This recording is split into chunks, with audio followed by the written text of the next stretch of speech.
finally got an interview for the dream job. And after working with him, I got it, and it was simple and it was easy. Yeah, I've really enjoyed the journey.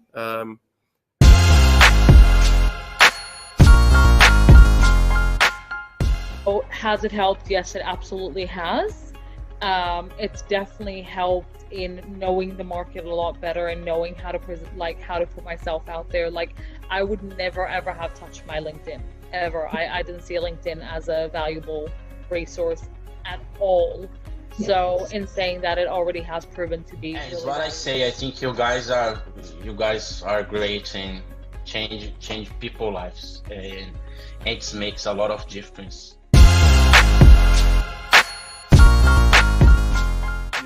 You deliver at a very high level. It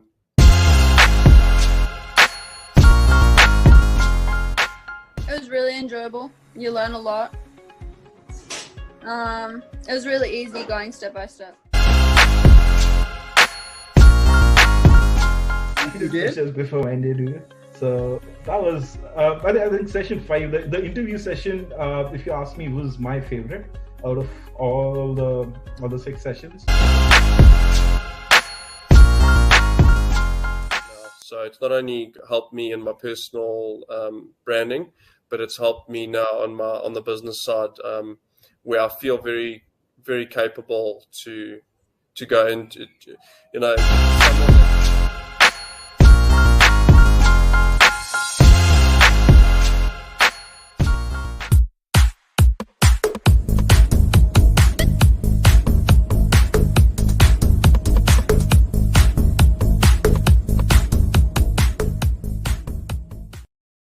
Good morning, good afternoon, good evening, rock stars. So before we get into the show, I just want to give a big, massive, huge thanks to 28 coaches from around the world that are doing my I'm a Coach, Get Me Out of Here, which is a content creation challenge. So everyone has donated at least $17, and I think we're up to about $800 in total. And we've got the last day tomorrow, so I'm absolutely pumped. All right, you guys ready to get into the show? I'm going to assume that you said yes, because otherwise this would be very awkward.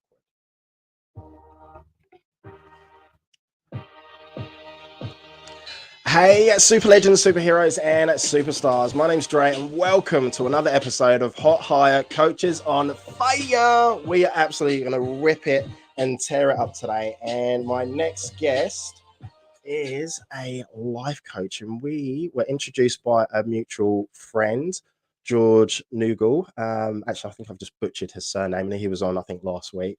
And we were just talking before about Casey. So Casey Bain, I think I've butchered his name as well. I can see Elizabeth laughing in the background. So let's get Elizabeth out here. So without any further ado, I want to give a big, massive, warm, gigantic welcome to, right, I really hope I get her surname right because we practiced it before, Elizabeth Somboun.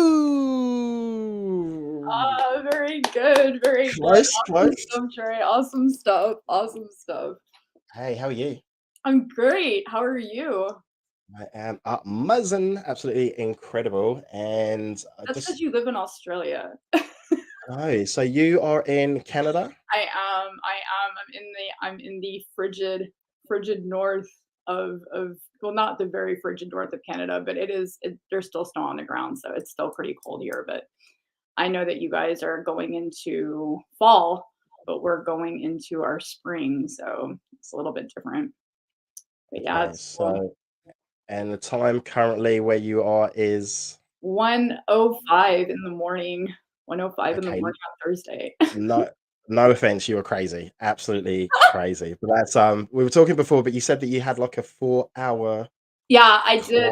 So yeah, I had some clients that were moving, and so I wasn't going to see them for a month. So I basically did like a mini workshop on the spot with them. So their coaching session was only supposed to be an hour, and I crammed in like enough information to fill up 4.5 hours worth of coaching. So I just finished with them like an hour before I got onto this program. Wow, that is absolutely awesome. All right, Elizabeth, do you want to tell us a little bit about yourself and what you do? For sure. So, like you said, I am a life coach. I guess the thing that probably most people are like, well, what's your story and how did you do all of this, life coaching stuff or counseling or whatever?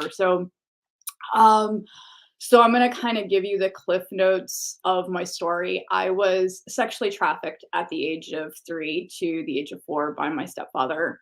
I was conceived out of incest and rape. I witnessed a murder. I witnessed the rape of my mom. I was drugged. I was a victim of child pornography. So yeah, I was given up multiple times for adoption. I had my name changed 3.5 times before the age of 18. I was in 5 families. And then I was adopted into a cult, and that cult ended up kidnapping 2 of my first children. So it was it was really brutal. Look on your face. Elizabeth, right. I know before when we started the show, you were like, yeah, I've got a really interesting story. WTF, what the fuck? I like speechless.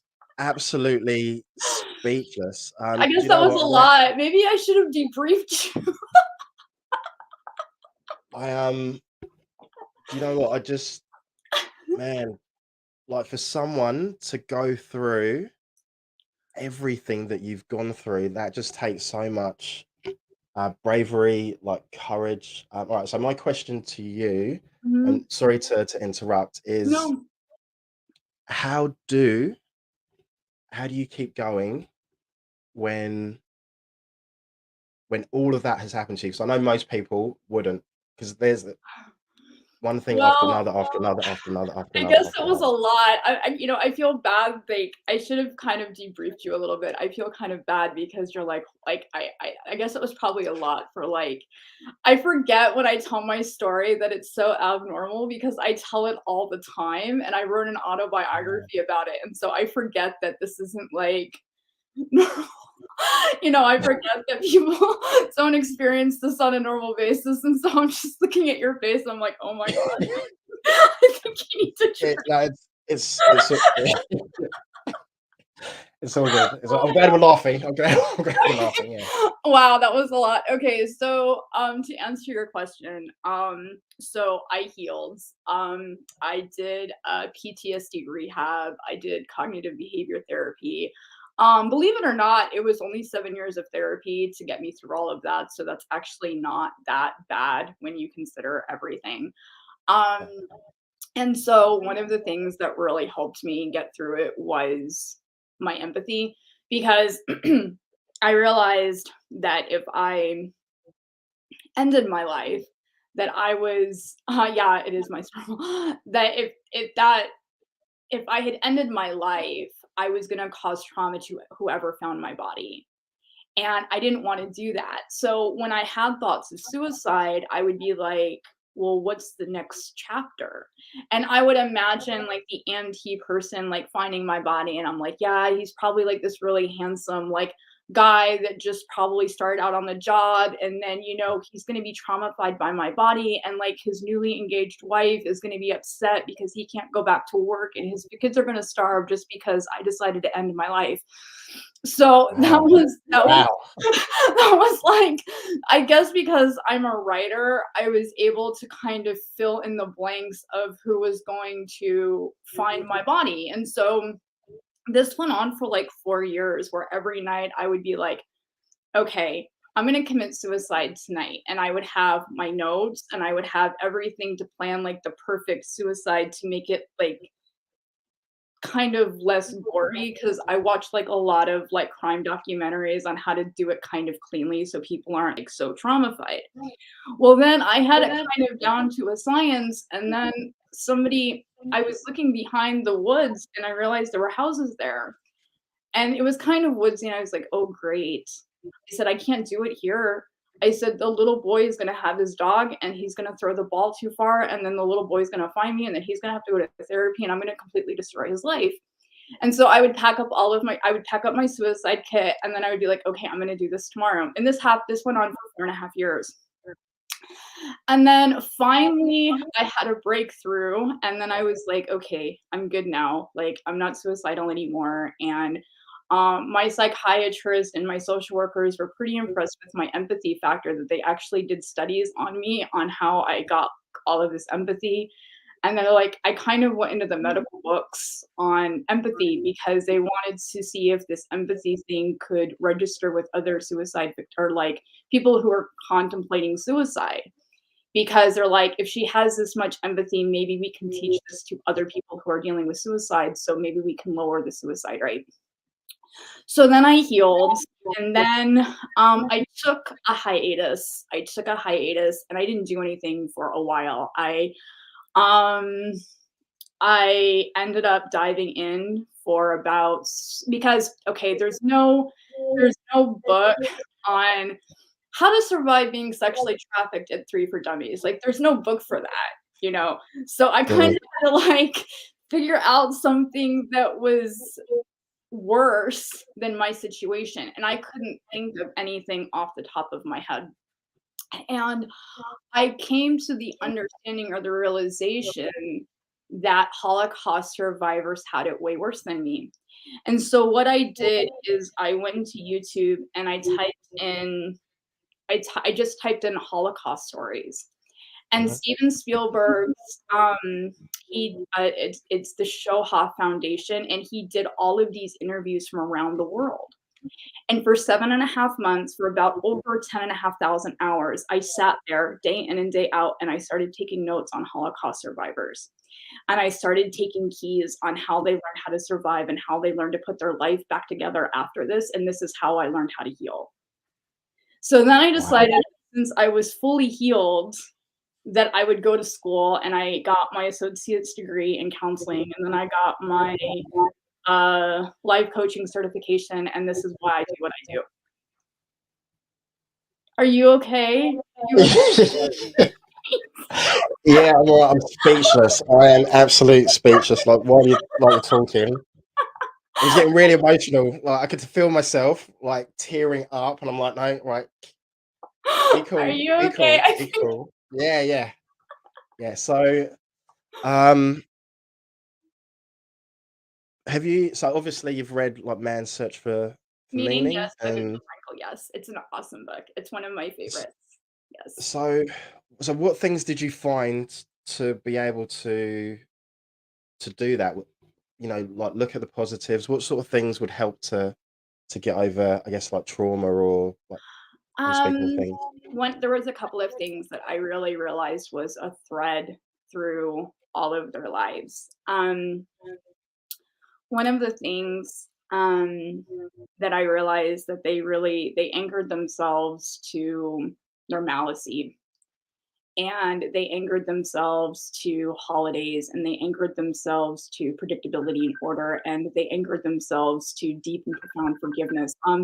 So I get confused on the names of Holocaust survivors because I have watched so many stories. So some of them, like some of the names, I can't quite recall as well as I want. I believe her name was Eva. It was Eva.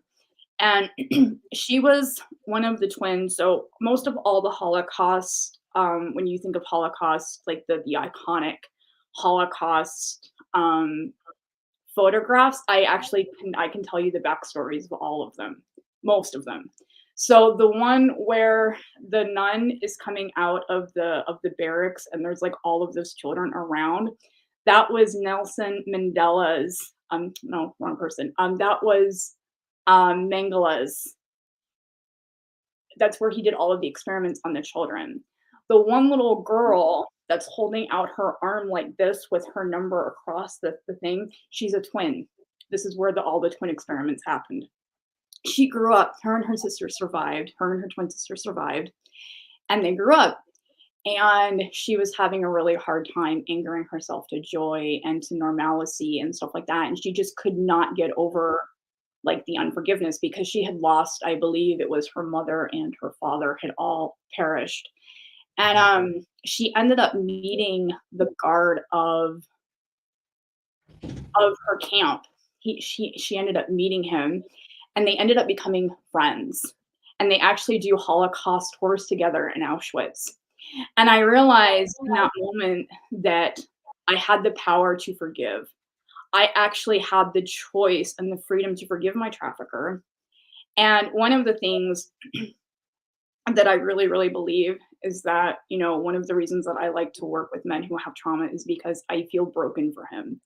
My stepfather who trafficked me, I really feel broken for him because I think to myself, what happened to you that was so broken that you thought that this was a release for your pain? And I realized that I had to forgive. And I realized that if Eva, I think her last name was Moses, and she ended up starting her own Holocaust museum in this little tiny town. I think it was in Iowa. And I realized that all of these people could forgive and move on. And I realized that I had this exact same power and I could teach these keys to my clients. And so I wasn't stuck anymore. As a matter of fact, my son Scott, he is actually very close, or was very close to both of my parents, and he didn't know. He didn't know that my parents were villains because I didn't want him to know that. And he said to me, "Well, why?" And I said, "Because I wanted you to have as many heroes in your life as you possibly could." And I said, "Just because they were villains to me, I wanted you to be loved completely.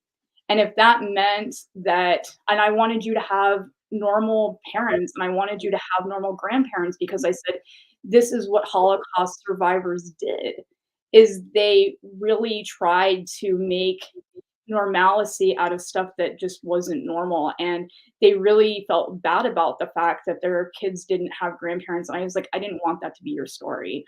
I wanted you, even though that they kidnapped two of your siblings, I said, I just really wanted you to have a normal childhood, as normal as I could give it to you, because I didn't know what that was like. And I said, I was never going to transfer my pain onto you."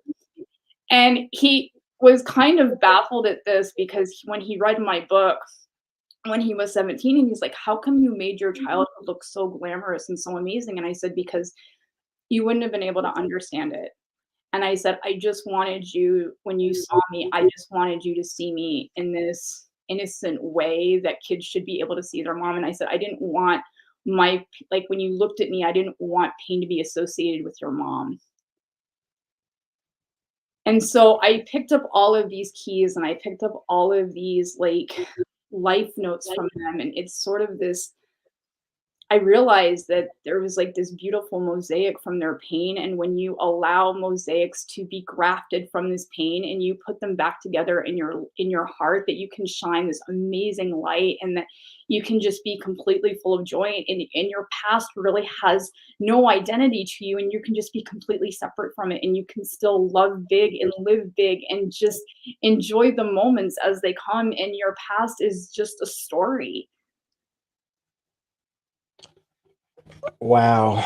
Wow. Wow. You are an inspiration, like truly. And the empathy that you're able, just blown away, absolutely blown away. How can people get a copy of your book? So it's on Amazon .com. It's called Elevators of My Life by Elizabeth Somboun. And it's, I think I have a copy. Actually, I don't have a copy. I thought I had a copy. Oh, we're breaking stuff. What's going on? What's going on over there? What's going on? I don't know where my book is. It's somewhere. It's somewhere in the pile.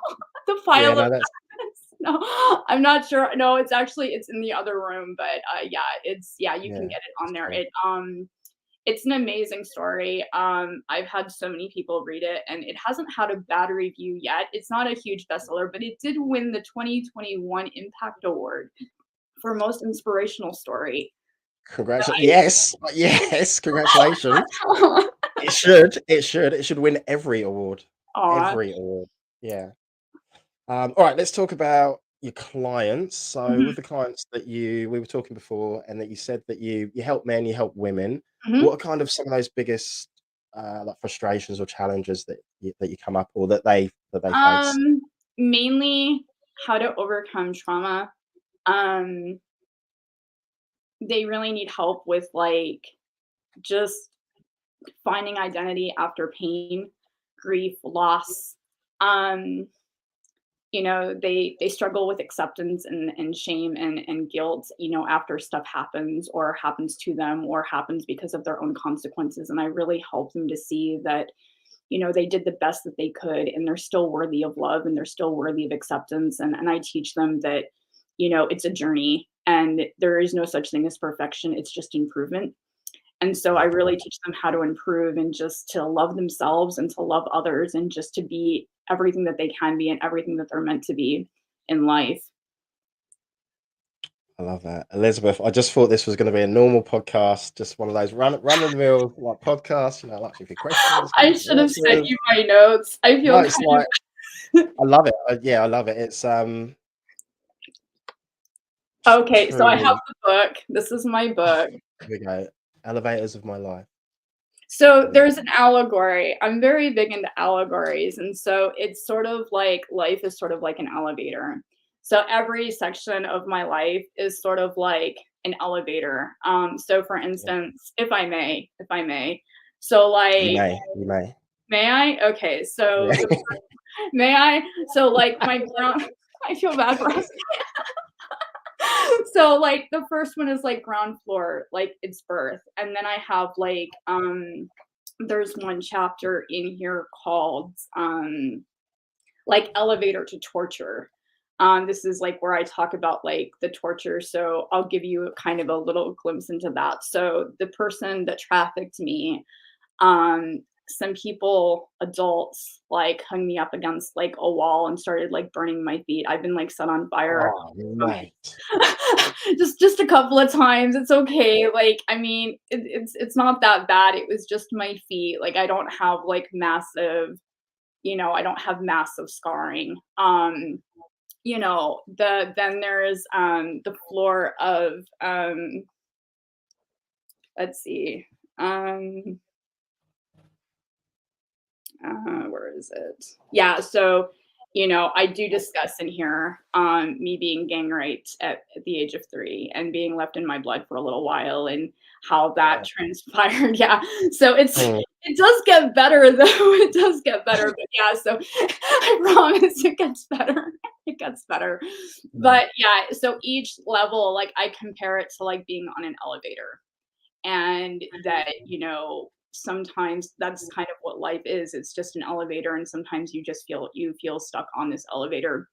But you know, my life has like this really amazing ending because God healed me a lot. I was able to do surrogacy in 2018. So I was able to give birth to a family that was dealing with infertility and they got to use my uterus for 9 months to produce a baby for them because they couldn't have a baby. And just so many amazing things have happened and just so many great things have just come my way because of, you know, grace and love. And you know, I've had so many friends just bloom on this path and I've just had so many good things happen to me. And so it's just an amazing journey, you know. And you know, it's funny because I was abandoned in an airport when I was 11. So the family that adopted me and my brother 7.5 years later, they're like, we don't want you anymore. And so they abandoned me in an airport. And it's funny now because I think like it's kind of merciful because I think to myself, like, there's not too many things that clients come to me that I can't really relate to anymore. And I can tell you that, you know, when somebody says to me like, oh, you don't know what abandonment's like, I can actually tell them and say, yeah, I do. I really do. I've lost 3 families in one lifetime. Like, you know, I totally get it. And I think that it's a blessing because I realized that none of my pain and none of my shame and none of my ashes stuck to me and that I just got to bloom and life is so beautiful and it's so great and it's such an adventure and you know you just have to jump in. Yeah, all right, a few more questions.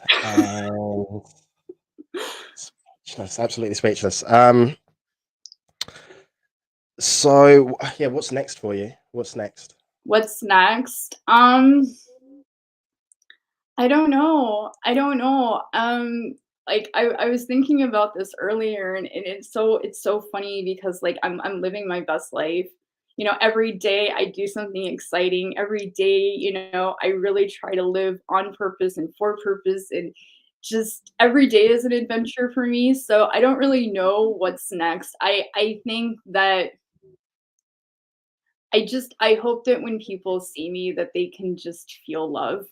And, you know, Yes, I do have yes, we can. Yeah, so much love. awe. And I think the big thing is, you know, I want to do speaking, and I really want to you know, I really want to just hug people and just tell them it's going to be okay, and just let them know that there's you know, amazing adventures ahead of them, and to keep dreaming. And I um you know, there's just so much I want to do. I want to travel. I just want to change the world. I just want to change the world. Um, right, so I just want to take a step back. For I don't know when I'm eating the microphone. So, arr, arr, arr, arr. Um, so you were saying that when it comes to you've thought about suicide Mhm, every single day for mhm, 4 years, mhm, and you'd go through this process where you'd have your suicide kit. mhm. Right. So my question is, if there's anybody that's struggling right now, or if there's anybody that's um I guess in that position, or thinking I can't go on, Mhm. I want to end it all. Like, do you have any advice on what they So might do? 'Cause- yeah. so Sorry. this is my best advice. First of all, it's gonna get better. You're not stuck. And you know, this is my thing is you can try it again tomorrow. And then when you go through the next day, you can just look at it and say, I'm gonna try it again tomorrow. And then you're gonna find something that's gonna give you purpose eventually, and then you're not gonna wanna have the desire anymore, because your life is gonna be filled so much with purpose and glory and grace and love and friendships that it's just gonna pass. And so just understand that it's just a feeling. It's a really, really, really big feeling, and I know that feeling, but I'm gonna tell you that life is so big and it's so amazing, and dreams come true, and people love you just the way you are, and people are going to miss you, and people are going to mourn you, and they're going to have so many more questions than you have answers for. And so just keep going, because you're going to figure it out. It may take a while, it may not, things may not change overnight, but they're going to change in a gradual slow motion, like little tiny ripples over streams of rocks, and you're going to figure it out, and it's going to be amazing. And you're going to have kids, and you're going to get married, and you're going to find love, and you're going to find joy, and you're going to find friendships, and you're going to find that thing that's in you that makes you spark, and you're going to glow. And there's nothing that there's nothing you can't do anymore, because you're big. All right, Elizabeth, what's the best way for people to get hold of you and work with you? Um, you can get a hold of me through Facebook is the best way, because I feel like it's so personal. So you can find me on my Facebook page, Elizabeth Somboun, or you can get me on my business page at Elizabeth Somboun LLC, or if you're feeling really shy, you can get me on my email address at eslifecoach at yahoo.com. So that's Yeah. eslifecoach at yahoo.com. You are absolutely amazing. All right, so very last question. So I think we were talking before, and I'm absolutely obsessed with dad jokes. So do you have a dad joke, a quote, something inspirational, something motivational, something empowering, something of value that you can Um, leave us with? gosh, I have so many, but you know what? I love Otto Frank. If there is somebody that I could meet in this life, I would really like to meet the person that produced Anne Frank, and all of her pureness and all of her joy and all of her courage. And so I actually watched an interview that Otto Frank did, and there was one thing that he said that really, really moved me. And he said, parents do not know their children. And I leave that with parents, because I think that you need to understand that you need to see your kids as people, and not just as your children and not just as your offspring, but actually see them for their ideas and for their purpose and for their greatness. Because it really wasn't until after Anne died that he really actually saw his daughter for who she was. And that was the motivation that he had for publishing her book. Okay. Elizabeth, all right. I just want to say a massive, huge thank you to you. Oh, like Elizabeth, I did not expect this conversation, and I'm so like happy and glad that you've come on and shared your story, even though I was like at one stage. But I just want to like commend you, like for your bravery, for your courage to be able to pick yourself up, getting knocked down, you know, so many times, and then just being able to keep going and keep going. You are a true inspiration. Like there's like with the chat screen, it's like for the whole show, it's just been going off, and we've had like Casey, we've had Jade, we've had Ankita, we've had Sarah, we've had Julia, and you are just absolutely amazing. So keep up the good work. I'm definitely going to get a copy of your book as well. I might be a little bit scared reading it at the beginning, but yeah, looking forward to the end. And I'm so glad that you are here with us now to share your story. I am too. It's so worth it. And it was amazing being on here. I'm so glad you had me on here, and I'm so glad for this opportunity. And you're such an awesome person, and you have such an amazing countenance, and you just shine. So it's just an amazing experience. So thank you so much. Thank you.